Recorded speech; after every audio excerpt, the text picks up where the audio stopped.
good. And action. Okay, mucosal atomising device or a mat. When you open this little number up, of course you check the date and all that sort of stuff on the way. You will find you have 1 ml syringe, drawing up needle, little up your nose with the rubber hose thing, and a couple of alcohol swabs. Okay, so unpack as neatly as you can.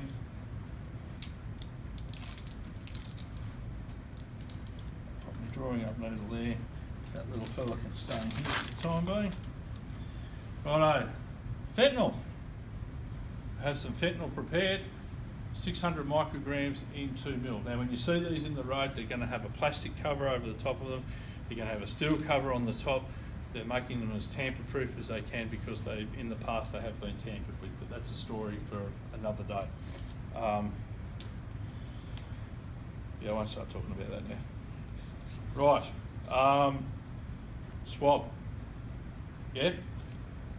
And when you're in those rooms, make sure you swab, because we're making sure you swab, and if you don't swab, we're saying, has that person got a good technique? Stab this little fella in. Now, look up your dose that you're going to give.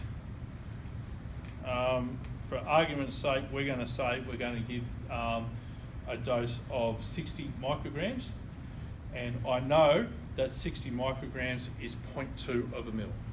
Okay.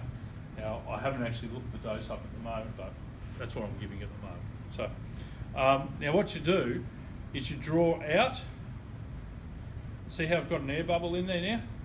Push it back in and then draw it out again. Now, I want to give 60 micrograms, so that's 0.2. However, there's a thing called dead space in these. It's a complication to get used to and all that, but essentially because this is such a small dose, we need to account for the dead space in this as well. So the dead space is 30 micrograms in your first dose only. So you need to add another 30 micrograms, which is a 0.1. First dose only. So if you give repeat doses, the dead space is already accounted for. When you write it up, you've only given 60 micrograms. You've drawn up 90, but you've only given 60. Is that cool for everyone? I'm happy to keep talking about that as long as you need. Take that off, leave that like that, because you're going to use that again. In we go, and that's ready to go.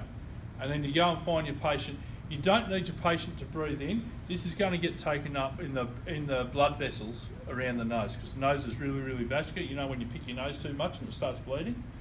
Yeah? Stop picking your nose! Right, yeah, but because there's blood vessels all over. You don't want to stop picking your nose? No. Sorry, okay, you keep picking your nose. Sorry.